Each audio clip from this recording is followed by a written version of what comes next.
A very good afternoon to all the plants enthusiasts out there. Thank you so much for joining me today.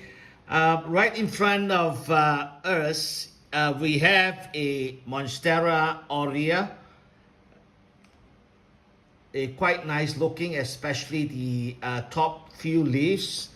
The top three leaves are doing well, and the lower four leaves are not because it was burned.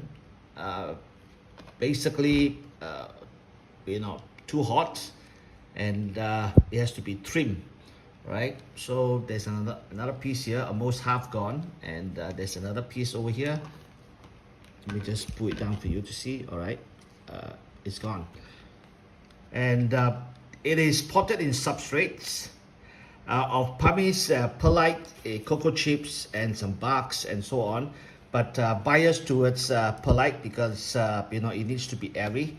All right. Look at the root system. The root systems are good. All right, and I can see that quite a lot of roots over here. And I want to show you today, the aerial root system of this Monstera aurea. All right, which is important for propagation. If you intend to propagate, this aerial roots needs to be properly grounded or get it stilted into the substrates. Here we got 1, 2, 3 aerial roots basically. That's gone down to the substrates, and of course once it gone down there, it would form a so-called soil roots, all right, which would help if you want to propagate. We cut along in between the nodes. This is a node here, and this is aerial root. We can cut here, and then basically there's another node over here we can cut, but this is a tight one, all right. We can cut down here, so we should be able to get 3 nodes and 3 aerial roots, not aerial roots only, but roots that have gone down, which makes the case of propagation very easy, because you just need to cut and then treat the wounds and repot it. All right, basically just get these aerial roots in, and you will have a new plant. Okay, so now here is a aerial root up here, and which is a little bit too high up to get down to these substrates.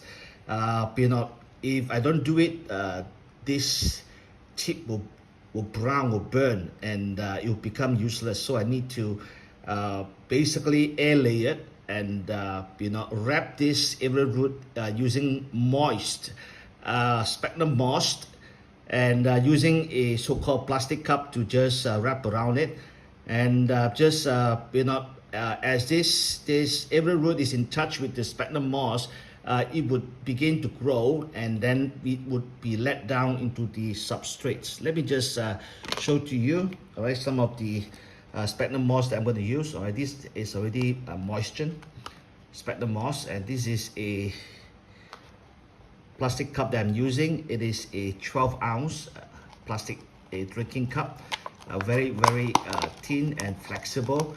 And I'm going to cut this so that you'll be able to see how I'm going to manage to wrap this cup around the aerial root, all right, that is appearing. This is a Velcro. It's about 10 inches long, so that it will go around the cup afterwards, so that it would be settled down right in front here, all right, on the pot. Okay, let me just cut this. All right.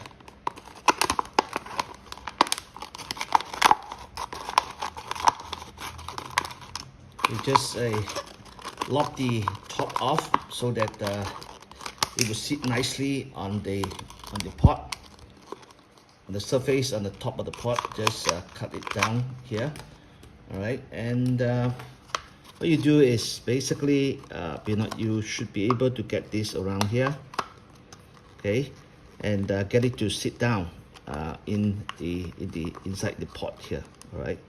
So that's it, all right. It's nicely done. Okay, so maybe we can just take a closer look, and I will just afterwards feel this fill this cup with the sphagnum moss, and then just get it around. Okay. Okay, you know, and it is there, and I would just get this Velcro around this plastic cup and just tighten it around. Okay, and just let it settle. Okay, and just get the sphagnum moss around the area roots. If it's not enough, just add a little bit more. Okay, and this is a simple air layering. You may want to use cling wrap just to cover the surface here if you want to, so that you don't have to moisten the sphagnum moss too often. All right, otherwise you may have to do it every day if it's a hot day. All right, so you can see that this is done. All right, if it is sitting too high above this surface, you may want to just add some cocoa chips down here, just support it, put a stone or two, just to get the cup to sit on it, and there will be no pressure. All right, well, it is done. You can see what is behind over here. All right, that's it. A very simple contraption. So once this area root get the moisture, and they will come alive, and it will just go down, and after a little bit of time they will have rootlets coming up from this sphagnum moss, and basically this would be ready for cutting. You want to have a top cutting, you should cut around here just below the area root. If you cut here, then this with lots of rootlets from the area roots, you should be able to replant or plant into a pot immediately, so you will get a top cutting from this Monstera Aurea. Thank you very much for watching.